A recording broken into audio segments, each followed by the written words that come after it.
Hi students. അപ്പോൾ എല്ലാവരും നന്നായിട്ട് പാഠഭാഗം വായിച്ചു നോക്കിയോ? എന്താണ് നിങ്ങൾക്ക് മനസ്സിലായതിൽ നിന്നും? എന്താണ് പണ്ട് കാലം മുതലേ നൂറ്റാണ്ടുകൾക്ക് മുമ്പ് തന്നെ എന്തൊക്കെ കാര്യങ്ങളാണ് നമുക്ക് ഇപ്പോൾ നടക്കുന്ന കാര്യങ്ങൾക്ക് മുന്നോടിയായിട്ട് അന്ന് കാര്യങ്ങൾ നടന്നിരുന്നു. അത് തന്നെയല്ലേ നമ്മുടെ യുദ്ധമുറ തെറ്റിച്ച് എങ്ങനെയെങ്കിലും വിജയിക്കുക എന്നുള്ളൊരു ലക്ഷ്യം മാത്രമായില്ലേ? കഴിഞ്ഞ ക്ലാസ്സിൽ നിങ്ങളോട് ഞാൻ അതിനെപ്പറ്റി വിശദമായിട്ട് പറഞ്ഞതാണ്, ഓർമ്മയില്ലേ അത്? ഓക്കെ, നന്നായിട്ട് വായിച്ചു നോക്കിയോ എല്ലാവരും പാഠഭാഗം?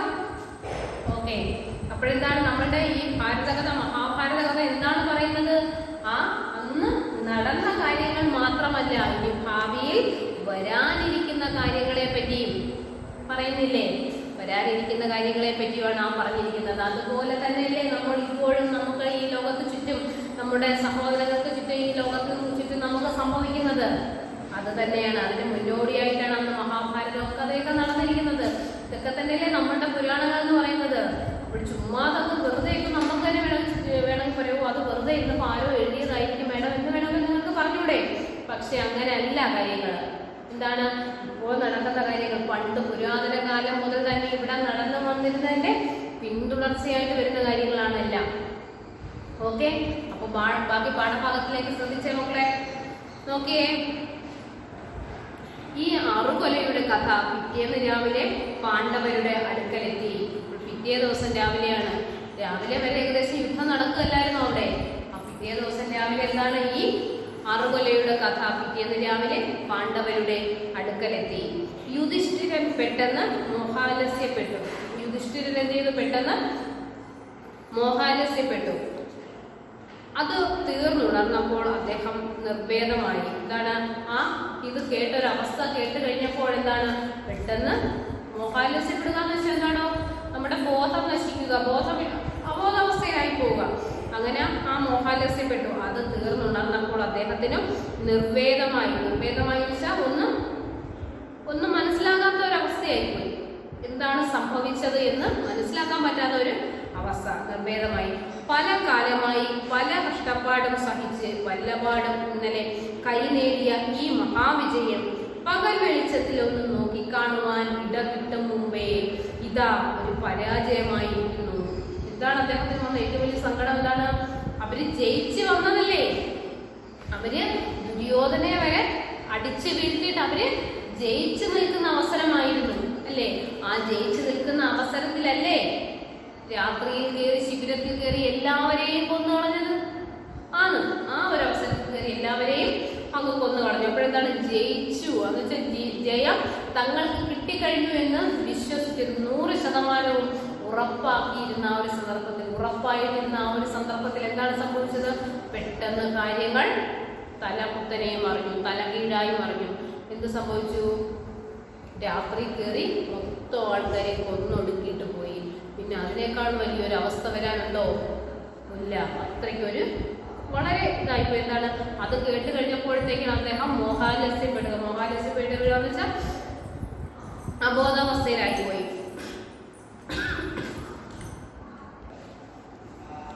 ഓക്കെ മക്കളെ, എന്താണ്?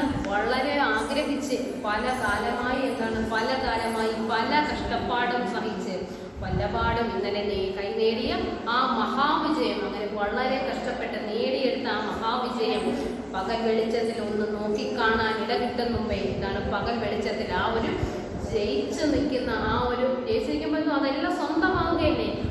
എന്താണ് എല്ലാം ഞാൻ നേടിയതാണ് എന്ന ഗർവോടുകൂടി, അഹങ്കാരത്തോടു കൂടി ഒന്ന് നോക്കിക്കാണാനുള്ള ഒരു പകൽ വെളിച്ചത്തിൽ ഒന്ന് നോക്കിക്കാണാൻ ഇടകിട്ടും മുമ്പേ ഇതാ ഒരു പരാജയമായിരിക്കുന്നു. എന്താണ്? ഞാൻ എല്ലാം നേടിക്കഴിഞ്ഞു, ഞാൻ വിജയിച്ചു എന്ന് വളരെ അഹങ്കാരത്തോടു കൂടി ഞാൻ എനിക്കൊന്ന് പകലൊന്ന് നോക്കിക്കാണണമെന്ന് വിചാരിച്ചതാണ്. പക്ഷെ എന്ത് സംഭവിച്ചു?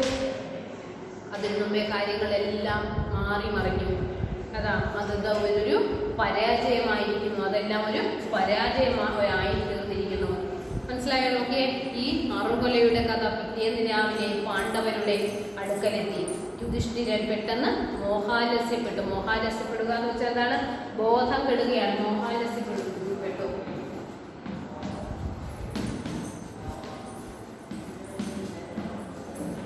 മോഹാലസ്യപ്പെട്ടു എന്ന് വെച്ചാൽ എന്താണ്? ബോധം കെട്ടു.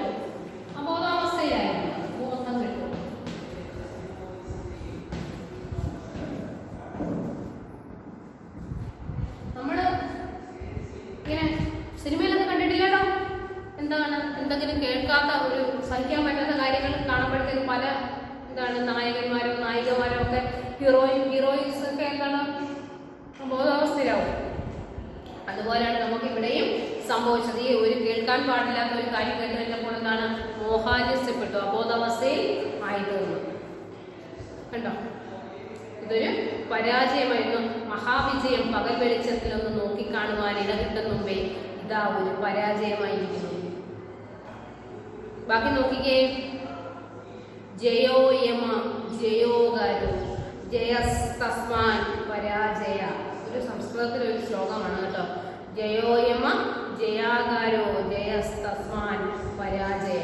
പ്രമാദം തന്നെ, പ്രമാദത്തിൽ കഴിഞ്ഞ ഒരു കൊല ജീവിതത്തിലില്ല. എന്താണ് അതൊരു ആ കവിഞ്ഞ ഒരു കൊല, ആ ഒരു ചിന്തിക്കാവുന്നതിന്റെ അപ്പുറമായിട്ടുള്ള ഒരു കൊല ജീവിതത്തിലില്ല. സമുദ്രം താണ്ടി സമ്പാദ്യവും കൊണ്ടുവരുന്ന കച്ചവടക്കാർ ഒരു കൈത്തോട്ടിൽ വെച്ച് മുങ്ങിപ്പോയി.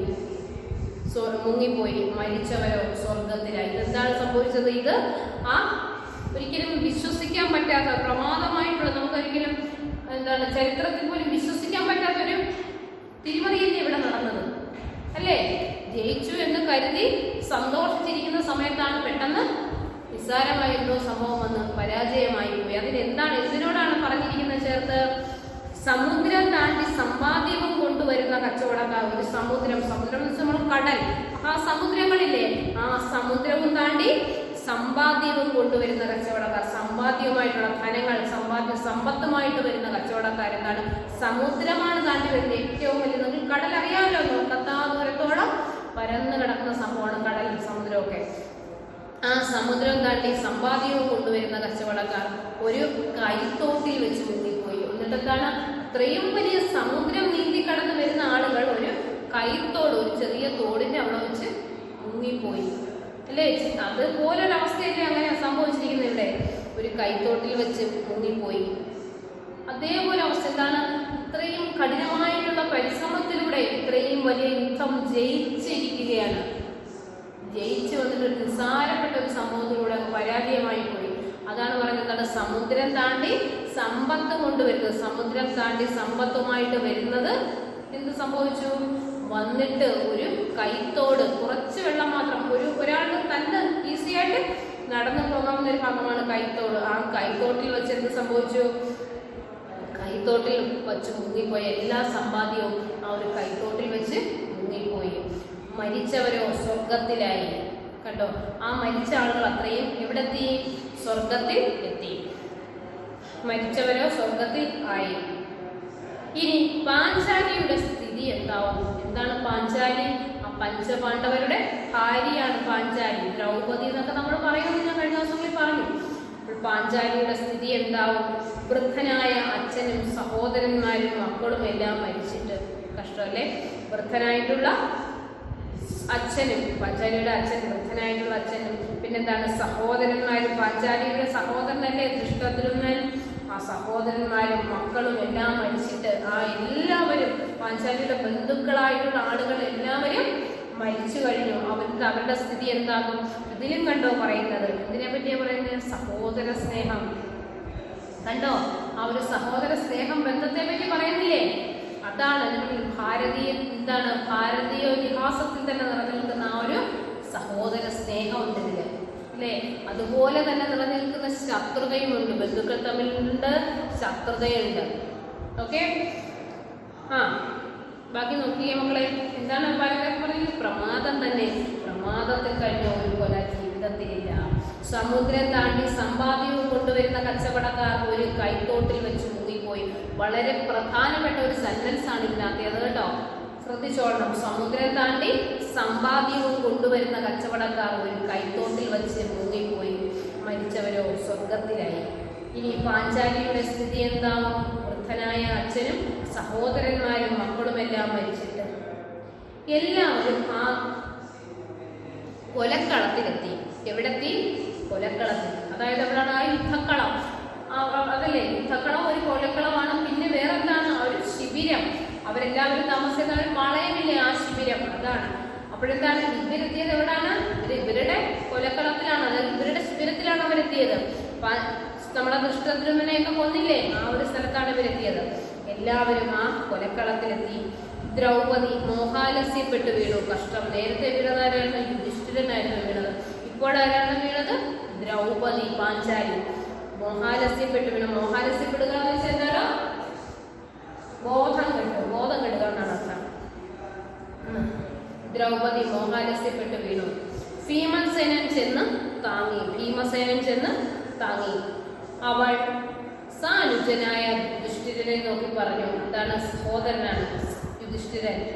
യുധിഷ്ഠിരനെ നോക്കി പറഞ്ഞു, ഭാഗ്യവശാൽ മക്കൾ ക്ഷാത്രിയ ധർമ്മം അനുസരിച്ച് വീണുപോയി എന്ന് വെച്ച് നിങ്ങൾക്ക് ഈ നേടിയ ഭൂമിയാകെ വാണുകൊള്ളാം. എന്താണ് പറയുന്നത്? ആ ഭീമസേനൻ ചെന്നിട്ട് ആ മോഹാലസ്യപ്പെട്ട് ബോധം കെട്ട് വീഴുന്ന ദ്രൗപദിയെ ചെന്ന് താങ്ങി. എന്നിട്ട് എന്താണ്? ആ സഹോദരനായിട്ടുള്ള ഭീമന്റെ അനുജനാണല്ലോ യുധിഷ്ഠിരൻ. അനുജനായ യുധിഷ്ഠിരൻ നോക്കി പറഞ്ഞു, ഭാഗ്യവശാൽ മക്കൾ ക്ഷാത്രധർമ്മം അനുസരിച്ച്. ക്ഷാത്രധർമ്മം എന്ന് വെച്ചാൽ ക്ഷത്രിയ ധർമ്മം അനുസരിച്ചാണ്. ക്ഷത്രിയർക്ക് പറഞ്ഞിരിക്കുന്ന കാര്യം എന്തുകൊണ്ട്? ക്ഷത്രിയർക്ക് പറഞ്ഞിരിക്കുന്നത് യുദ്ധം ചെയ്യുക എന്നുള്ളതാണ്. ക്ഷാത്രധർമ്മം എന്ന് വെച്ചാൽ ക്ഷത്രിയരുടെ ധർമ്മം അനുസരിച്ചാണ്. ആ ധർമ്മം അനുസരിച്ച് വീണുപോയി എന്ന് വെച്ച് നിങ്ങൾ ഈ നേടിയ ഭൂമിയാകെ വാണുകൊള്ളാം. അവർ മക്കൾ അതിനകത്ത് വീണുപോയെങ്കിലും നിങ്ങൾക്ക് ഈ നേടിയെടുത്ത ഭൂമി മൊത്തവും ഇനി നിങ്ങളുടേതാണ്. അർജുന, അങ്ങേക്കും ഭൂമി മുഴുവൻ നേടി എന്ന് വെച്ച് അഭിമന്യുവിനെ മറക്കാം. എന്താണ് അർജുനന്റെ കൂടെ പറയാണ്? അർജുന, അങ്ങേക്ക് ഭൂമി മുഴുവൻ നേടി എന്ന് വെച്ച് അഭിമന്യുവിനെ മറക്കാം. എന്നെ കൂടി എല്ലാം മറന്ന് സ്വസ്ഥമായിരിക്കാം. എന്നോടുകൂടി എന്നോടുകൂടി എന്ന് വെച്ചാൽ ഞാൻ ഉൾപ്പെടെ എല്ലാം മറന്ന് സ്വസ്ഥമായി ഇരിക്കാം. എന്നാൽ എനിക്കത് പൊറുക്കാൻ വയ്യ എന്നാണ് പറയുന്നത്. ഈ ഒരു ഇങ്ങനെ സംഭവിച്ചെന്ന് പറഞ്ഞ എന്താണ്?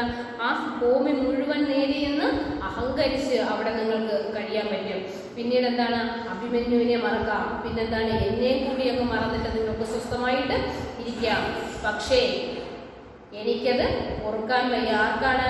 ആ ദ്രൗപദിക്ക് ഈ ഒരു ഇതെല്ലാം കണ്ടിട്ട് സഹിക്കാവുന്നതല്ല, പൊറുക്കാൻ പറ്റുന്നില്ല. എനിക്കത് പൊറുക്കാൻ പറ്റുന്നില്ല. ആ പാപിയായ ദ്രൗണിയെ ഇന്ന് ചെന്ന് കൊന്നില്ലെങ്കിൽ ഞാനിവിടെ പ്രയോഗവേശം കൊള്ളുകയാണ്. എന്താണ് പ്രയോഗവേശം എന്ന് വെച്ചാൽ? എന്താണ്? മരിക്കുന്നത് വരെ ആഹാരം കഴിക്കാത്ത നമ്മൾ ചില വാശികൾ എടുക്കത്തില്ലേ? നിങ്ങൾ സ്ഥിരമായിട്ട് വീട്ടിൽ എന്താണ് ഇങ്ങനെ ഓരോ വാശി പിടിച്ചോണ്ടിരിക്കുകയാണ്. എനിക്ക് ഇന്ന് മൊബൈലിൽ റീചാർജ് ചെയ്തില്ലെങ്കിൽ അങ്ങനെ പഠിക്കത്തില്ല. സ്ഥിരമായിട്ട് പറയുന്ന കാര്യമില്ലയോ? എനിക്ക് ഇന്ന് ഫുൾ ടൈം ഫോൺ തന്നില്ലെങ്കിൽ നാളെ മുതൽ ഞാൻ നോട്ട്സ് എഴുതത്തില്ല. അങ്ങനെയൊക്കെയുള്ള വാശികൾ നിങ്ങൾ കാണിക്കത്തില്ലേ? അതുപോലെ വാശി കാണിച്ചാണ് എന്താണ് നമ്മുടെ ദ്രൗപദി. എന്താണ്? ആ പാപിയായ ദ്രൗണിയെ ഇന്ന് ചെന്ന് കൊന്നില്ലെങ്കിൽ, ആ ദ്രൗണിയെ ഇന്ന് ചെന്ന് കൊന്നില്ലെങ്കിൽ എന്ത് സംഭവിക്കും? ഞാനിവിടെ പ്രയോഗവേശം കൊള്ളുകയാണ്. പ്രയോഗവേശം എന്ന് വെച്ചാൽ എന്താണ്? മരിക്കുന്നത് വരെ ആഹാരം കഴിക്കത്തില്ല. അപ്പോൾ അവിടെ ദ്രൗണിയെ കൊന്നതിന് ശേഷം മാത്രമേ ഇനി ഞാൻ ആഹാരം കഴിക്കത്തുള്ളൂ. ദ്രൗണിയെ കൊന്നതിന് ശേഷം മാത്രമേ ആഹാരം ഇനി കഴിക്കത്തുള്ളൂ. എന്താണ് ആ വാക്ക്? പ്രായോപവേശം. എന്താണ്? മരിക്കുന്നത് വരെ ആഹാരം കഴിക്കാൻ പറ്റുക.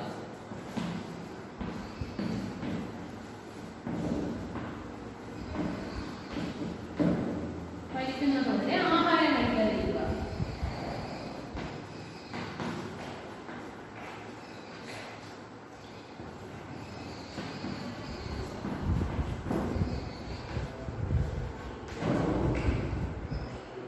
ഇത് മനസ്സിലാക്കിക്കൊള്ളുകയും അങ്ങനെയാണ് ഭാഷ പറഞ്ഞത്. എനിക്ക് ആ ദ്രൗണിയെ ഇന്ന് ചെന്ന് നിങ്ങൾ കൊന്നില്ലെങ്കിൽ എന്താണ്? ഞാനിവിടെ പ്രായോപവേശം കൊള്ളുകയാണ്. ഇത് മനസ്സിലാക്കിക്കൊള്ളുകയും എന്ന് പറയാണ്. മനസ്സിലാക്കിക്കൊള്ളൂ. കാട് കയറി ദൂരെയെങ്ങോ പോയ ദ്രൗണിയെ കണ്ടെത്തുക എളുപ്പമല്ലെന്നും മറ്റും പറഞ്ഞ് യുധിഷ്ഠിരൻ അവളെ ആശ്വസിപ്പിക്കാൻ നോക്കി. എന്ത് ചെയ്യുന്നു? ആ കാട് കയറി അവര് കൊന്നു കഴിഞ്ഞിട്ട് അവരവരുടെ കാര്യം നോക്കി പോയി കഴിഞ്ഞു. എന്താണ്? കൊന്നു കഴിഞ്ഞിട്ട് വീണ്ടും നാട്ടിൽ നിന്നല്ല ഞാനാണ് ഇന്നലെ അവനെ കൊന്നത് കണ്ടോ എന്ന് പറഞ്ഞ് നിന്ന് കഴിഞ്ഞാൽ എന്ത് സംഭവിക്കും? എന്ത് ചെയ്യും? അങ്ങനെ നിൽക്കുമ്പോഴേക്കും ഇവിടെ എതിർപക്ഷത്തിൽ അവരെ കൊന്നു കളയത്തില്ലേ? തീർച്ചയായിട്ടും കൊന്നു കളയും. അതുകൊണ്ട് എന്താണ്? അവരെന്ത് ചെയ്തു? ആ അവിടെ നിന്നിട്ട് കാട് കയറിപ്പോയി വേറെ ആരും കാണാത്ത സ്ഥലത്തേക്ക് മാറി ഇവർ പോയി കഴിഞ്ഞു. കണ്ടോ? കാട് കയറി ദൂരെ എങ്ങോ പോയ ദ്രൗണിയെ കണ്ടെത്തുക എളുപ്പമല്ലെന്നും മറ്റും പറഞ്ഞ് യുധിഷ്ഠിരൻ അവളെ ആശ്വസിപ്പിക്കാൻ നോക്കി. അതെല്ലാം പറഞ്ഞിട്ട് യുധിഷ്ഠിരൻ അവളെ അവളെ സമാധാനിപ്പിക്കാൻ നോക്കുകയാണ്, ആശ്വസിപ്പിക്കാൻ നോക്കുകയാണ്. പക്ഷേ ദ്രൗപദി പ്രതിജ്ഞ ചെയ്തു. എന്താണ് ഒരു പ്രതിജ്ഞ ചെയ്തു? പ്രതിജ്ഞ എടുത്തു. ദ്രൗണിയുടെ ശിരസിലുള്ളതായി കേൾക്കുന്ന സഹജമായ ചൂടാമണി കൊണ്ടുവന്ന് അങ്ങയുടെ ശിരസിൽ അടിഞ്ഞു കാണണം. ഞാൻ ജീവിക്കണമെങ്കിൽ. വീണ്ടും ഒരു വാശി കൂടെ പറയുകയാണ്. എന്താണ്? ആ ദ്രൗണിയെ പോയി കൊന്നിരിക്കണം, വേറെ ഒന്നും അറിയണ്ട. ദ്രൗണിയെ കൊന്നിട്ട് വന്നാലേ ഇനി ഞാൻ ആഹാരം എങ്കിലും കഴിക്കുള്ളൂ വാശി പിടിച്ചിരിക്കുകയാണ്. അപ്പോഴെന്താണ് പറഞ്ഞ് സമാധാനിപ്പിക്കാൻ നോക്കുകയാണ്. എന്താണ്? ആ കാട് കയറി ദൂരെ എങ്ങോ പോയ ദ്രൗണിയെ കണ്ടെത്തുക എളുപ്പമല്ല. ആ ദൂരെ എവിടെ പോയിരിക്കുന്ന ദ്രൗണിയെ കണ്ടെത്താൻ അത് എളുപ്പമായിട്ടുള്ള കാര്യമല്ലെന്ന് പറയുകയാണ്. കണ്ടെത്തുക എളുപ്പമല്ലെന്നും മറ്റും പറഞ്ഞ് യുധിഷ്ഠിരൻ അവളെ ആശ്വസിപ്പിക്കാൻ നോക്കി, പറഞ്ഞ് സമാധാനിപ്പിക്കുകയാണ്. യുധിഷ്ഠിരൻ ആശ്വസിപ്പിക്കാൻ നോക്കുകയാണ്. പക്ഷേ ദ്രൗപദി പ്രതിജ്ഞ ചെയ്തു. എന്നിട്ടെന്താണ്? ദ്രൗപദി ഒരു പ്രതിജ്ഞ ചെയ്യുകയാണ്. ദ്രൗണിയുടെ ശിരസിലുള്ളതായി കേൾക്കുന്ന സഹജമായ ചൂടാമണി കൊണ്ടുവന്ന് അങ്ങയുടെ ശിരസിൽ അണിഞ്ഞു കാണണം. എന്താണ് ദ്രൗണിയുടെ ശിരസിൽ എന്താണെന്ന് അറിയാമോ? ആ സഹജമായ എന്ന് വെച്ചാൽ എപ്പോഴും കൂടെയുള്ളത്, ജനിക്കുന്ന സമയത്ത് തൊട്ടേ കൂടെ ഉണ്ടായിരുന്നതാണ് സഹജം, എപ്പോഴും കൂടെയുള്ളതാണ് സഹജം. നമ്മൾ സഹോദരൻ എന്ന് പറയത്തില്ല, സഹോദരൻ. നമ്മൾ സഹജൻ എന്നുള്ള വാക്കിനർത്ഥം സഹോദരൻ എന്നാണ് അർത്ഥം വരുന്നത്. അപ്പോൾ സഹജൻ അതുപോലെ കൂടെ തന്നെ ഉള്ളതാണ് എന്താണ്? ദ്രൗണിയുടെ ശിരസിലെ ചൂടാമണി. ചൂടാമണി എന്ന് പറയുന്നത് ഒരു രത്നത്തിന്റെ പേരാണ് കേട്ടോ. ചൂടാമണി എന്ന് പറയുന്നത് എന്താണ്? ഒരു രത്നമാണ് ചൂടാമണി. ചൂടാമണി എന്ന് പറയുന്നത് എന്താണ്? രത്നമാണ്. രത്നമാണ് ചൂടാമണി എന്ന് പറയുന്നത്. നോക്കിയേ മക്കളെ, സഹജമായ ചൂടാമണി കൊണ്ടുവന്ന് അങ്ങയുടെ ശിരസിൽ അണിയിക്കണം. ആരുടെ ശിരസിൽ അണിയിക്കണം എന്നാണ് പറയുന്നത്? ആ നമ്മുടെ ദ്രൗപദി വെറുതെ ഇങ്ങനെ നിർബന്ധം പിടിച്ച് ശരിക്കുകയാണ്. എന്താണ്? നോക്കൂ മക്കളെ, യുധിഷ്ഠിരന്റെ തലയിൽ ആ ചൂടാമണി വെക്കണം. ആ ചൂടാമണി യുധിഷ്ഠിരൻ തലയിൽ ചൂടണമെന്ന് പറയുകയാണ്. എങ്കിൽ മാത്രമേ ആ ദ്രൗണിയുടെ ശിരസിലുള്ളതായി കേൾക്കുന്ന സഹജമായ ചൂടാമണി കൊണ്ടുവന്ന് അങ്ങയുടെ ശിരസിൽ അണിഞ്ഞു കാണണം. ഞാൻ ജീവിച്ചിരിക്കണമെങ്കിൽ ദ്രൗണിയുടെ ശിരസിലുള്ള ആ ചൂടാമണി കൊണ്ടുവന്ന് യുധിഷ്ഠിരന്റെ ശിരസിൽ അണിഞ്ഞു കാണണം. എങ്കിൽ മാത്രമേ ഞാൻ ഇനി ജീവിച്ചിരിക്കുകയുള്ളൂ.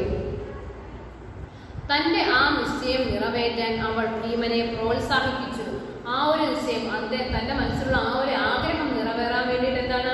അവൾ ഭീമനെ പ്രോത്സാഹിപ്പിച്ചു. ഭീമനോട് പറഞ്ഞു, ഭീമനെ പ്രോത്സാഹിപ്പിച്ചു. ഭീമൻ വില്ലും അമ്പും എടുത്ത് തേരിലേറി നകുലനെ സാരഥിയാക്കി പുറപ്പെടുകയും ചെയ്തു. എന്താണ്? തന്റെ ആ നിശ്ചയം നിറവേറാൻ, ആ ഒരു തീരുമാനം, അത് എനിക്ക് സാധിച്ചേ പറ്റത്തുള്ളൂ. ആ ഒരു നിശ്ചയം, ആ ഒരു ആഗ്രഹം സാധിക്കാൻ വേണ്ടിയിട്ട് എന്ത് ചെയ്തു? ആ ഭീമൻ തയ്യാറായിട്ട് പോയി. ഭീമൻ പണ്ട് ഒരു കാര്യത്തിന് പോയത് നിങ്ങൾക്കറിയാമോ? എന്താണ്? കല്യാണ സൗഗന്ധിക അന്വേഷിച്ച് പോയൊരു കഥയുണ്ട്. കല്യാണ സൗഗന്ധിക നമ്മുടെ ഭീമസേനാണ് പോകുന്നത്. ഇങ്ങനെ ഇരുന്ന സമയത്ത് എന്താണ്, ഒരു ദിവസം വളരെ സുഗന്ധപരമായിട്ടുള്ള ഒരു പുഷ്പത്തിന്റെ മണം വരുന്നുണ്ട്. ഭയങ്കര സുഗന്ധം. അപ്പോഴെന്താണ്? ആ ദ്രൗപദി, നിങ്ങൾക്കറിയാലോ, പഞ്ചപാണ്ഡവന്മാരുടെ ഭാര്യയാണ് ദ്രൗപദി. 5 പേരും ദ്രൗപദിയുടെ ഭർത്താക്കന്മാരാണ്. അപ്പോഴെന്താണ് അവരിങ്ങനെ പറയുന്നത്? എനിക്ക് ആ പുഷ്പം ഏതാണെന്ന് എനിക്കറിയണം, ആ പൂ എനിക്ക് വേണം. ഇത് കല്യാണ സൗഗന്ധികത്തിന്റെ പൂവാണ്. അപ്പോൾ ആ പൂ വേണമെന്ന് പറയുമ്പോൾ എന്തായത്? ഭീമൻ എന്താണ്? വീരശൂര പരാക്രമിയായിട്ടുള്ള ഭീമൻ. കണ്ടാൽ തന്നെ ഞാൻ പറഞ്ഞില്ലേ, ഭയങ്കര ഹൈറ്റ് വെയിറ്റും ഒക്കെ ഉള്ള ഒരാളാണ് ഭീമൻ. അപ്പോൾ ഭീമൻ ഇപ്പൊ പോയി പറിച്ചോണ്ട് വരാന്ന് പറഞ്ഞിട്ട് ആ കല്യാണ സൗഗന്ധിക അന്വേഷിച്ച് പോകുന്നുണ്ട്. അപ്പോഴെന്തായാലും അങ്ങോട്ട് പോകുന്ന വഴിക്കാണ് അത് തടയാൻ വേണ്ടി ആര് കിടക്കുന്നത്? ആ കഥ കേട്ടിട്ടുണ്ടാവുമല്ലോ നിങ്ങൾ, നമ്മുടെ ഹനുമാൻ സ്വാമി കിടക്കുന്നത്, ഹനുമാൻ. അപ്പോഴെന്താണ്? നമുക്ക് അതിനകത്ത് കുഞ്ചെന്ന പേരുടെ ഓട്ടത്തുള്ളലൊക്കെ ഉണ്ടല്ലോ. നോക്കടാ, നമ്മുടെ മർഗെ കിടക്കുന്ന മക്കളാ നീ മാറിക്കിടാച്ചടാ. ഭീമൻ പറയുന്നുണ്ടല്ലോ. ആരോടാ? നമ്മുടെ ഹനുമാനോട് പറയുന്നില്ലേ?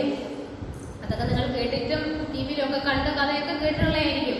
അപ്പോൾ നമ്മുടെ ദ്രൗപദിയുടെ ഏത് ആഗ്രഹവും സാധിച്ചു കൊടുക്കാൻ തയ്യാറായി ആരിറങ്ങിയിരിക്കുന്നു? ഭീമൻ. വീണ്ടും പോവുകയാണ്. ഇതെടുക്കാനാണ്, ചൂടാമണി എടുക്കാൻ. നമ്മുടെ ദ്രൗണിയുടെ തലയിലിരിക്കുന്ന ചൂടാമണി എടുക്കാൻ വേണ്ടിയിട്ട് ഭീമൻ റെഡിയായി പോവുകയാണ്.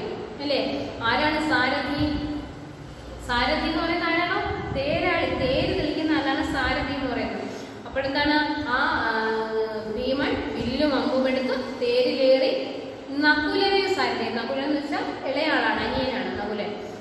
പഞ്ചപാണ്ഡവരിൽ ഇളയാളായിട്ടാണ് നകുലനെ സാരഥിയാക്കി പുറപ്പെടുകയും ചെയ്തു.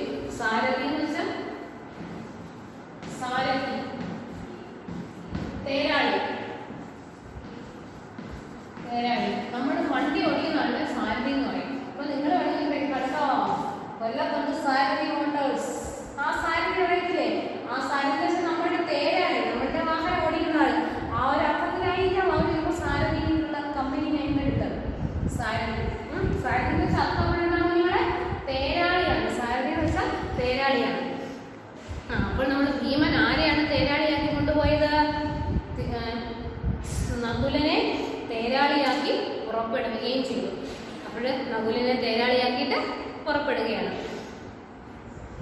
ഓക്കെ, അപ്പോഴെന്താണ് ആ ആഗ്രഹം നിറവേറ്റാൻ? ഏതാണ് ആഗ്രഹം? നമ്മുടെ ദ്രൗപദിയുടെ ആഗ്രഹം എന്താണ്? ദ്രോണിയുടെ തലയിലുള്ള ആ ചൂടാമണി കൊണ്ടുവന്ന് ആരുടെ തലയിൽ ചൂടണം? യുധിഷ്ഠിരന്റെ തലയിൽ ചൂടണം. അപ്പോൾ അതിന് വേണ്ടിയിട്ട് എന്ത് ചെയ്തു? ആ ഉടനെ അമ്പും വില്ലൊക്കെ എടുത്ത് രഥമൊക്കെ റെഡിയാക്കി, തേരെല്ലാം റെഡിയാക്കി പോകാനായിട്ട് ഇറങ്ങി. അപ്പോൾ സാരഥിയായിട്ട് ആരെയാക്കി? നകുലനെ. നകുല സഹദേവന്മാരൊക്കെയുള്ള ആളുകളാണ്. അപ്പോൾ നകുലനെ സാരഥിയാക്കി അവരെ പുറപ്പെടുകയും ചെയ്തു. കഥയെല്ലാം അറിഞ്ഞിട്ടും കൃഷ്ണൻ യുധിഷ്ഠിരനോട് പറഞ്ഞു. എന്താണ്? എല്ലാ കഥയും അറിഞ്ഞിട്ട്. അപ്പോൾ കൃഷ്ണൻ ആ സമയത്ത് അവിടെ ഇല്ലായിരുന്നോടെ? ഉണ്ടായിരുന്നു. എവിടെയായിരുന്നു അവര് പോയത്? ഈ നമ്മുടെ ദ്രോണി വന്ന് ഈ ശിബിരത്തിൽ കയറുന്ന കൃഷ്ണൻ സ്ഥലത്തുണ്ടായിരുന്നല്ലോ. കൃഷ്ണൻ എങ്ങോട്ടാ പോയത്? കൃഷ്ണൻ എന്ത് ചെയ്തു? കൃഷ്ണന്റെ ആരാണ്? തേരാളിയായിട്ടുള്ള സാത്വികിയെ കൂട്ടി എങ്ങോട്ട് പോയി? ഓഘവതി നദിയുടെ തീരത്തേക്ക് അവർ പോയി. അവർക്ക് അറിയാമായിരുന്നു എന്തോ ഒരു ആപത്ത് വരാൻ പോകുന്നു, ഇവിടെ നിൽക്കുന്നത് ഇപ്പൊ മംഗളമല്ല എന്ന് കരുതിയില്ല അവർ പോയത്. അവർ പോയപ്പോഴത്തേക്ക് ഈ സംഭവങ്ങളെല്ലാം കൃഷ്ണൻ അറിയുന്നുണ്ട്. കണ്ടോ? കഥയെല്ലാം അറിഞ്ഞിട്ട് കൃഷ്ണൻ യുധിഷ്ഠിരനോട് പറഞ്ഞു. എല്ലാ കഥയും അറിഞ്ഞിട്ട് കൃഷ്ണൻ യുധിഷ്ഠിരനോട് പറഞ്ഞു, യുധിഷ്ഠിര, താങ്കളുടെ പ്രിയ സഹോദരൻ വല്ലാത്തൊരു അപകടത്തിലേക്കാണ് പോയിരിക്കുന്നത്. കണ്ടോ? എല്ലാ കാര്യങ്ങളും കൃഷ്ണൻ എന്ന് വെച്ചാൽ ആരാണോ? കൃഷ്ണൻ എന്ന് വെച്ചാൽ ശ്രീരാമന്റെ അവതാരമാണ് കൃഷ്ണൻ. ദൈവ തന്നെയല്ലേ കൃഷ്ണൻ? അതായത് നമ്മുടെ ശ്രീരാമന്റെ അവതാരം കൃഷ്ണനായിട്ട് വന്നിരിക്കുകയാണ് കൃഷ്ണൻ ഇവിടെ. അപ്പോൾ ഓരോ അവതാരത്തിനും ഓരോ ലക്ഷ്യങ്ങളുണ്ട്. അപ്പോൾ ആ ശ്രീരാമന്റെ കൃഷ്ണ അവതാരമാണ് ഈ കൂട്ടത്തിലുള്ള കൃഷ്ണൻ. നമുക്ക് എല്ലാവർക്കും അറിയാമോ ശ്രീകൃഷ്ണൻ? നമ്മുടെ അമ്പലത്തിലേക്ക്, കൃഷ്ണ അമ്പലത്തിലേക്ക് ദശാവതാര ചാർട്ട് നിങ്ങൾക്ക് അറിയില്ലേ? എന്താണ്? മത്സ്യം, കൂർമ്മ, വരാഹ, നരസിംഹ, വാമനൻ, രാമൻ, കൃഷ്ണൻ, കൽക്കി എന്ന് പറഞ്ഞിട്ട് വരുന്നുണ്ടല്ലോ. ആ അതിനകത്തുള്ള കൃഷ്ണനാണ്. കൃഷ്ണൻ എന്ന് വെച്ചാൽ നമ്മുടെ ശ്രീരാമന്റെ അവതാര പുരുഷനാണ് കൃഷ്ണൻ വന്നേക്കുന്നത്. അപ്പോൾ കൃഷ്ണൻ എന്ന് വെച്ചാൽ ശരിക്കും ദൈവമല്ലേ? അപ്പോൾ ദൈവത്തിന് എല്ലാ കാര്യങ്ങളും അറിയാൻ പറ്റും. അപ്പോഴെന്താണ്? അപ്പോൾ കൃഷ്ണൻ എന്ത് ചെയ്തു? യുധിഷ്ഠിരനെ വിളിച്ച് പറഞ്ഞു, യുധിഷ്ഠിര, താങ്കളുടെ പ്രിയ സഹോദരൻ വല്ലാത്തൊരു അപകടത്തിലേക്കാണ് പോയിരിക്കുന്നത്. വല്ലാത്തൊരു അപകടത്തിലേക്കാണ് അവൻ പോയിരിക്കുന്നത്. ദ്രോണർ പുത്രന് ബ്രഹ്മശിരസ് എന്ന അസ്ത്രം നൽകിയിട്ടുണ്ട്. ദ്രോണരുടെ പുത്രനല്ലേടോ ദ്രോണി? പറഞ്ഞില്ലേ? ദ്രോണി. അപ്പോൾ ദ്രോണിയല്ലേ നമ്മളെ അവിടെ കയറി ശിബിരത്തിൽ കയറി എല്ലാവരെയും കൊന്നത് അല്ലേ? അശ്വത്ഥാമാവ് എന്നുള്ള പേരും ഉണ്ടല്ലോ അദ്ദേഹത്തിന്. അപ്പോൾ നോക്കിയ മക്കളെ, ആ ദ്രോണി എന്താണ്? ആ ദ്രോണ പുത്രൻ എന്താണ് കൊടുത്തിരിക്കുന്നത്? ബ്രഹ്മശിരസ് എന്ന അസ്ത്രം നൽകിയിട്ടുണ്ട്. ബ്രഹ്മശിരസ് എന്നുള്ള ഒരു അസ്ത്രം നൽകിയിട്ടുണ്ട്. അത് ഭൂമി മുഴുവൻ ചുടും. ആ ബ്രഹ്മശിരസ് എന്ന് പറയുന്ന അസ്ത്രം എന്താണ്? അത് പ്രയോഗിച്ചു കഴിഞ്ഞാൽ, അസ്ത്രം എന്ന് വെച്ചാൽ എന്താണ്? നമ്മുടെ അമ്പ് അല്ലേ? അതാണ് അസ്ത്രം. അത് എന്താണ്? ആ ഒരു ബ്രഹ്മശിരസ് എന്നുള്ള അസ്ത്രം എന്താണ്? അത് ഭൂമി മൊത്തത്തിൽ ചുടുവാനുള്ള കെൽപ്പുള്ളതാണ്. ഭൂമി മൊത്തം നശിച്ചു പോകാനുള്ള ആ ഒരു ശക്തി ഉള്ളതാണ്. ദ്രോണി കോപിഷ്ഠനും ദുരാത്മാവും ചപലനും ക്രൂരനുമാണ്. കണ്ടോ? ബ്രഹ്മശിരസ് അറിയുകയും ചെയ്യാം. അതുകൊണ്ട് ഭീമനെ രക്ഷിക്കണം. എന്താണ് പറയുന്നത്? ആ ദ്രോണിക്ക് അറിയാം. എന്താണ്? ദ്രോണിക്ക് എന്താണ് അറിയാവുന്നത്? തന്റെ പിതാവായിട്ടുള്ള ദ്രോണർ എന്ത് നൽകിയിട്ടുണ്ട്? ബ്രഹ്മശിരസ് എന്നുള്ള അസ്ത്രം നൽകിയിട്ടുണ്ടെന്ന് ഉള്ള കാര്യം അറിയാം. ആ ബ്രഹ്മശിരസ് എന്നുള്ള അസ്ത്രം എന്താണ്? അത് ഭൂമിയെ മുഴുവൻ ചുടാനുള്ള ശേഷിയുള്ളതാണ്.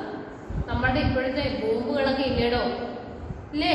ആ ബോംബുകൾ എന്താണ്? അത് നിങ്ങൾക്ക് തന്നെ അറിയാം. നമ്മളുടെ എവിടെയാണ്? നമ്മളുടെ ജപ്പാനിലൊക്കെ നടന്നത്, ഹിരോഷിമയിലും നാഗസാക്കിയിലും ഒക്കെ നടന്ന ആ അണുബോംബും കാര്യങ്ങളൊക്കെ ഇല്ലേ? എന്താണ് ഇതുവരെ ഇപ്പോഴെന്ന് വെച്ചാൽ ഈ 21-ാം നൂറ്റാണ്ടായിട്ട് പോലും അന്ന് അവിടെ ആ ഇട്ട ബോംബിന്റെ ശക്തികളൊന്നും ഇതുവരെയും നശിച്ചിട്ടില്ല. ഇപ്പോഴും അവിടെയുള്ള കുഞ്ഞുങ്ങൾക്ക് അംഗവൈകല്യം കാര്യങ്ങളിലൊക്കെ ജനിക്കുന്ന ആളുകളുണ്ട്. ആ ഒരു ബോംബിന്റെ ശക്തിയാണ്. അതുപോലെ തന്നെ നോക്കിക്കുക, നമ്മുടെ ഈ ചരിത്രത്തിനകത്ത് എഴുതിയിരിക്കുകയല്ലേ എന്താണ് ആ ഭൂമിയെ മുഴുവൻ ചുടാനുള്ള ശേഷിയുള്ള അസ്ത്രങ്ങൾ. അന്ന് അസ്ത്രങ്ങളായിരുന്നു, ഇന്നതെല്ലാം മാറി എന്തായി ബോംബുകളായി പുരോഗമിച്ചു ഇല്ലേ? നോക്കിയേ എന്ത് കറക്റ്റായിട്ടുള്ള കാര്യങ്ങൾ എഴുതിയിരിക്കുന്നത് കണ്ടോ. അപ്പോൾ നോക്കിക്കേ, അപ്പോഴെന്താണ് ബ്രഹ്മശിരസ് അസ്ത്രത്തിന്റെ പേരെന്ന് പറഞ്ഞു നിങ്ങളെ? ബ്രഹ്മശിരസ് എന്നാണ് അസ്ത്രത്തിന്റെ പേര്. പേര് മറന്നു വരുന്നത് കേട്ടോ, അതൊന്ന് വാങ്ങിക്കട്ടെ നിങ്ങളെ. അസ്ത്രത്തിന്റെ പേര് ബ്രഹ്മശിരസ്. എന്താണ് അതിന്റെ ശേഷി? എന്താണ് ഭൂമിയെ മൊത്തത്തിൽ ഇല്ലാതാക്കാൻ വേണ്ടി കഴിയുന്നത്.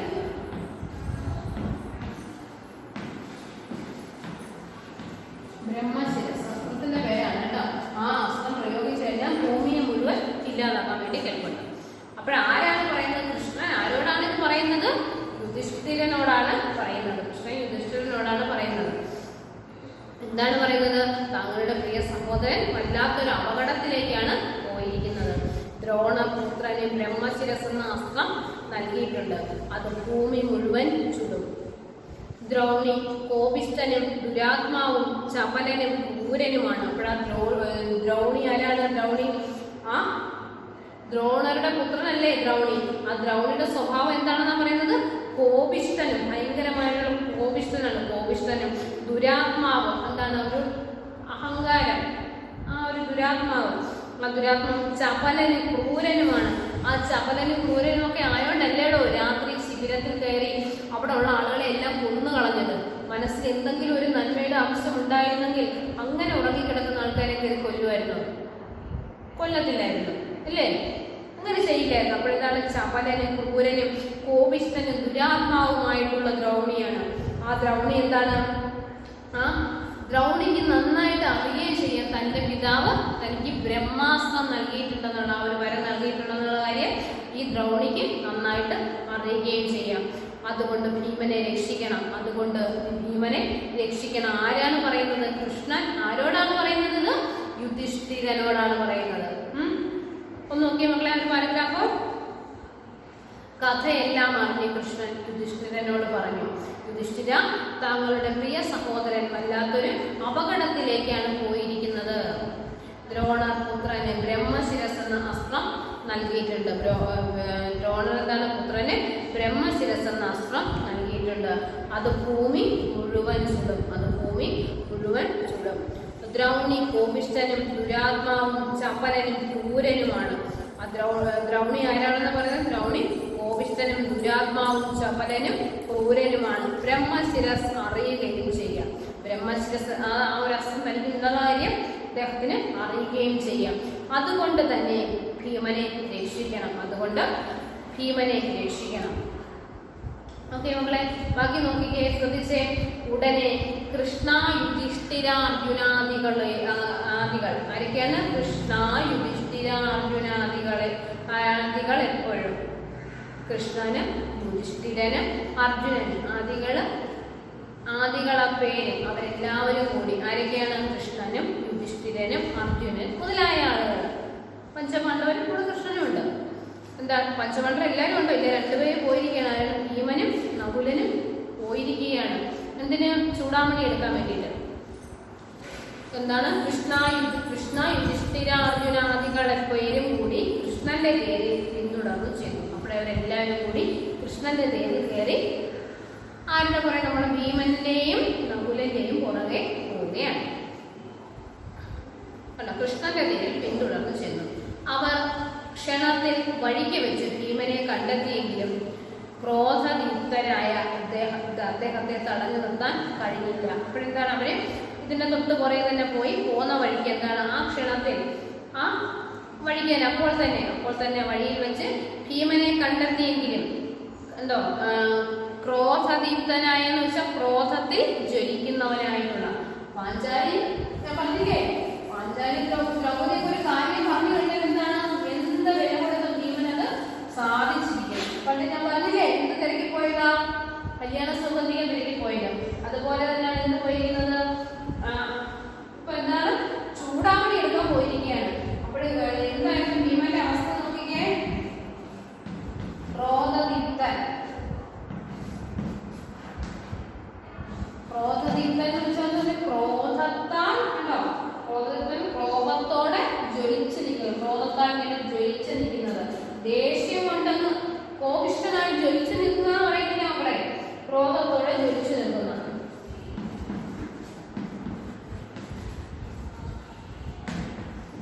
ജ്വലിച്ചു നിൽക്കും. ദീപ്തൻ, ദീപപ്രഭ, ദീപ്തനൊക്കെ ജ്വലിച്ചു നിൽക്കുക.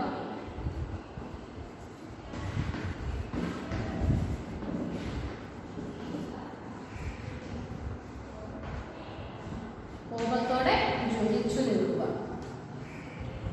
എന്താണ്? ക്രോധദീപ്തൻ, ക്രോധത്തോടെ ജ്വലിച്ചു നിൽക്കുന്ന അവസ്ഥ. ക്രോധദീപ്തൻ, ക്രോധദീപ്തനായി അദ്ദേഹത്തെ തടഞ്ഞു നിർത്താൻ കഴിഞ്ഞില്ല. മനസ്സിലായല്ലോ? നോക്കിക്കേ. ഉടനെ കൃഷ്ണ, യുധിഷ്ഠിര, അർജുന ആദികളപ്പേരും കൂടി, ആരൊക്കെയാണ്? കൃഷ്ണനും യുധിഷ്ഠിരനും അർജുനനും മുതലായ ആളുകൾ കൂടി കൃഷ്ണന്റെ നേരെ പിന്തുടർന്ന് ചെന്നു. അവർ ക്ഷണത്തിൽ വഴിക്ക് വെച്ച് ഭീമനെ കണ്ടെത്തിയെങ്കിലും ക്രോധദീപ്തനായ അദ്ദേഹത്തെ തടഞ്ഞു നിർത്താൻ കഴിഞ്ഞില്ല. അശ്വത്ഥാമാവപ്പോൾ ഭഗീരഥി കക്ഷത്തിൽ ഋഷികളോടുകൂടി ഇരുന്നരുന്ന കൃഷ്ണദേവരായന്റെ അടുത്ത് ചെന്ന് കൂടിയിരിക്കുകയായിരുന്നു. അശ്വത്ഥാമാവ് എന്ന് പറയുന്ന ആരാടോ? നമ്മുടെ ദ്രൗണിയാണ് അല്ലേ? ആ ദ്രോണരുടെ പുത്രന്റെ മറ്റൊരു പേരാണല്ലേ ദ്രൗണി എന്ന്. ആദ്യമേ ഞാൻ പറഞ്ഞില്ലേ അത്. അപ്പോഴെന്താണ്? അശ്വത്ഥാമാവ് എന്ത് ചെയ്തു? ഭഗീരഥി കക്ഷത്തിൽ കൂടി. എന്താണ്? ഭഗീരഥിയുടെ സമീപത്ത്, ഭഗീരഥിയുടെ കക്ഷത്തിൽ എന്ത് ചെയ്തു? ഋഷികളോടുകൂടി, ഋഷികളുടെ അടുത്തിരുന്ന് അരുളുന്ന കൃഷ്ണദേവരായന്റെ അടുത്ത്. കൃഷ്ണദേവരായ എന്ന് പറയുന്നത് നമ്മുടെ വേദവ്യാസനെയാണ് കേട്ടോ. കൃഷ്ണദേവരായൻ എന്ന് വെച്ചാൽ നമ്മളുടെ വേദവ്യാസനാണ്. വേദവ്യാസന്റെ അടുത്ത് ചെന്ന് കുടിയിരിക്കുകയായിരുന്നു കൃഷ്ണദേവരായൻ. വേദവ്യാസനാണ്, അദ്ദേഹത്തിന്റെ അടുത്ത് ചെന്ന് കുടിയിരിക്കുകയായിരുന്നു. മേലാകെ നെയ്യ് പുരട്ടി കുശചീരങ്ങൾ ധരിച്ചിരിക്കാൻ അയാൾ. എന്താണ്? അദ്ദേഹത്തെ ആ ഒരു ഭയങ്കര യുദ്ധമൊക്കെ കഴിഞ്ഞ് ചെന്നതല്ലേ. എന്നിട്ട് എന്താണ്? ആ ദേഹത്ത് മൊത്തം നെയ്യ് പുരട്ടി. നെയ്യ് അറിയല്ലോ, നമ്മുടെ വെണ്ണയിൽ നിന്ന് എടുക്കുന്ന നെയ്യ് പുരട്ടി. എന്താണ്? കുശചീരങ്ങൾ എന്ന് വെച്ചാൽ എന്താണ്? നമ്മുടെ ദർഭപ്പുല്ല്, നമ്മൾ ഔഷധമായിട്ട് പൂജയ്ക്കൊക്കെ ഉപയോഗിക്കുന്ന സാധനമാണ് ദർഭ.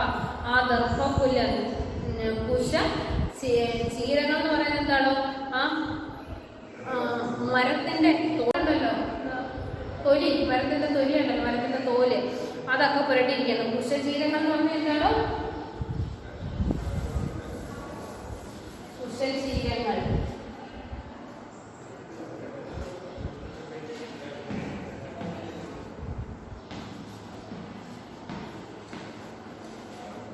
കുശചീരങ്ങൾ എന്ന് പറഞ്ഞാൽ എന്താണ്? ദർഭപ്പുല്ല്. പിന്നെന്താണ്? മരത്തിന്റെ തോല്. മരത്തിന്റെ തോല് എന്ന് പറഞ്ഞാൽ മനസ്സിലായല്ലോ എന്താണെന്ന്.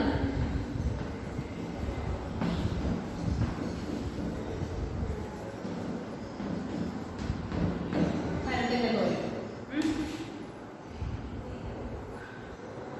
നോക്കിയേ മക്കളെ. അപ്പോഴെന്താണ്? ദേഹത്തെല്ലാം എന്ത് പുരട്ടിയിരിക്കുന്നു?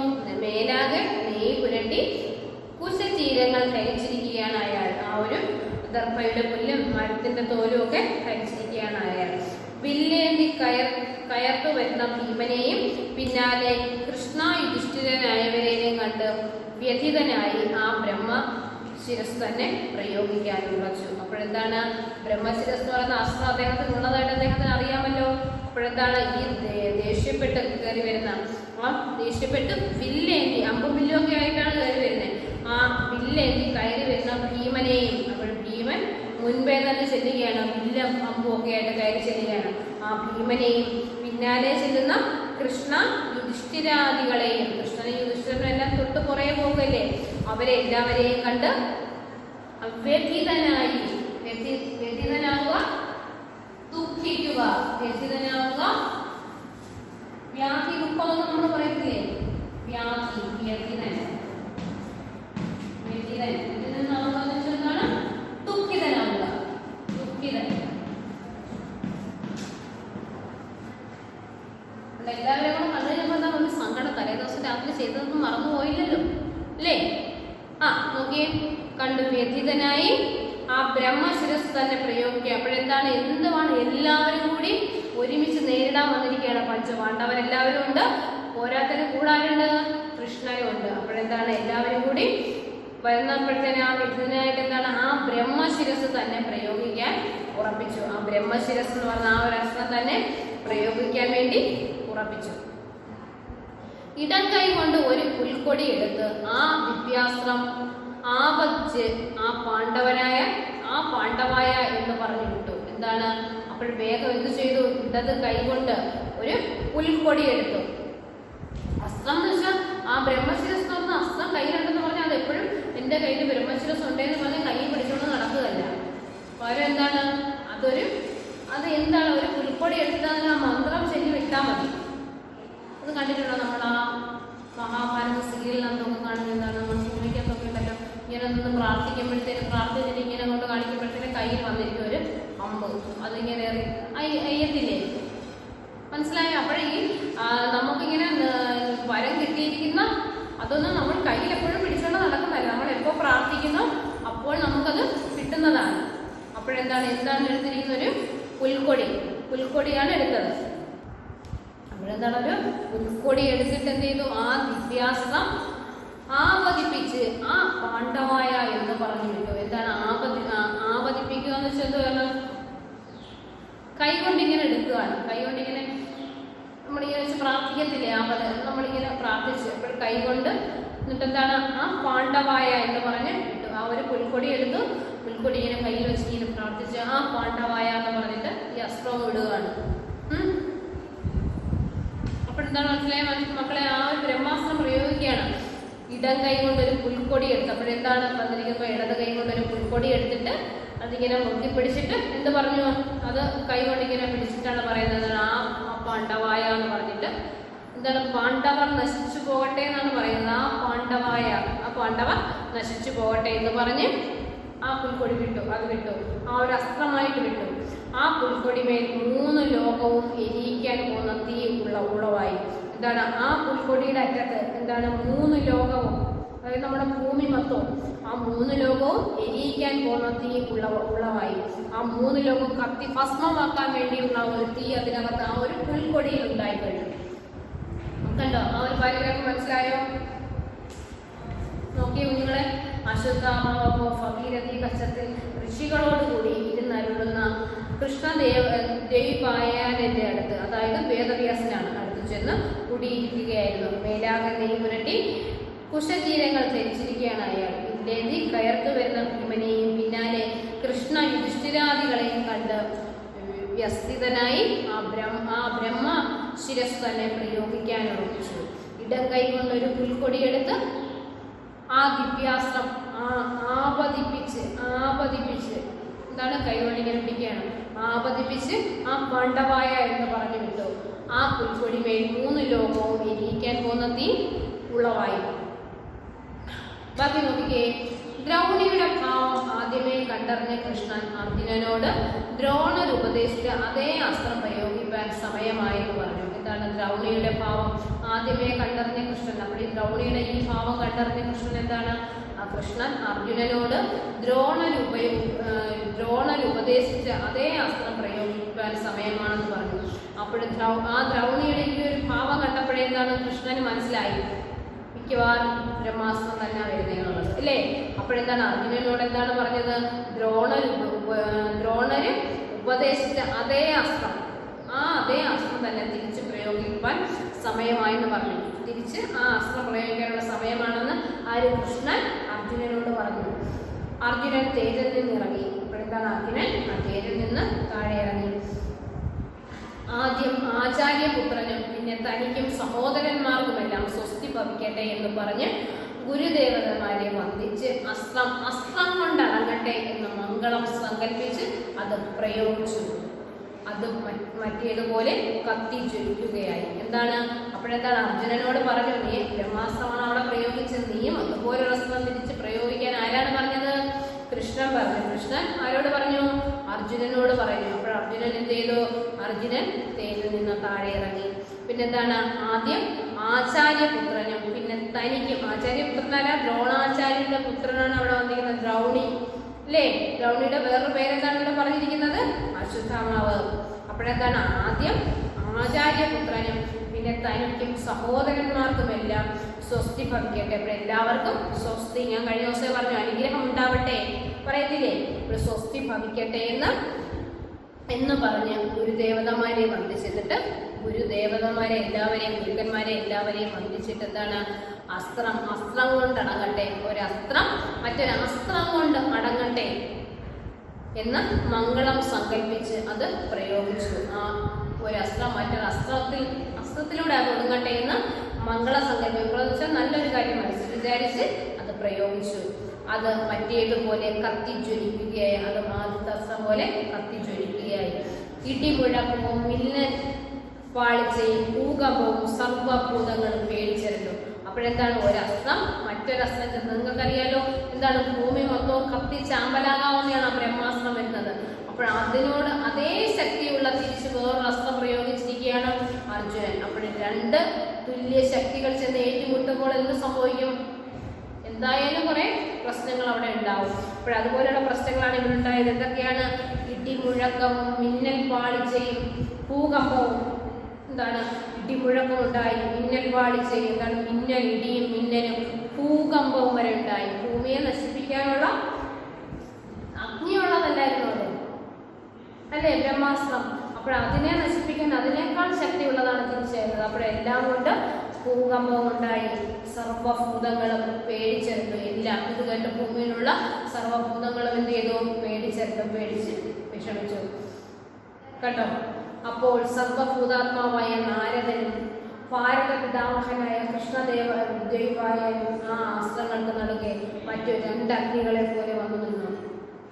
എന്തായിരുന്നു ആ ഒരു സമയത്ത്? ഇത് രണ്ടും കൂടി ആ ഒരു കൂട്ടിമുട്ടുന്ന ഒരു സമയത്ത് സർവഭൂതാത്മാവായ നാരദൻ, എല്ലാ ഭൂതങ്ങളുടെയും ഏറ്റവും പ്രധാനപ്പെട്ട ആളാരാണ്? നാരദനാണ്. ആ നാരദനും ഭാരത പിതാമഹനായ കൃഷ്ണദേവായനും, അതായത് വേദവ്യാസനും ആ അസ്ത്രങ്ങൾക്ക് നടുക്കെ മറ്റു രണ്ട് അഗ്നികളെ പോലെ വന്നു നിന്നു. ആ രണ്ട് അസ്ത്രങ്ങൾ വന്ന് നിൽക്കുന്നിടത്ത് രണ്ട് അഗ്നികളെ പോലെ രണ്ടുപേരും ഇതിന്റെ നടുക്കായിട്ട് വന്ന് നിന്നു. അപ്പോൾ ഇത്രയും ഭാഗം നിങ്ങൾക്ക് മനസ്സിലായ മക്കളെ? അപ്പോൾ നോക്കിക്കേ, എന്തുവാതിലും ഭൂമി മൊത്തവും നശിപ്പിക്കാനുള്ള ശക്തമായിട്ടുള്ള രണ്ട് ആയുധങ്ങളാണ്. ആ ആയുധങ്ങൾ വന്ന് കൂട്ടിമുട്ടാൻ തുടങ്ങിയപ്പോഴേക്കും എന്ത് സംഭവിച്ചു?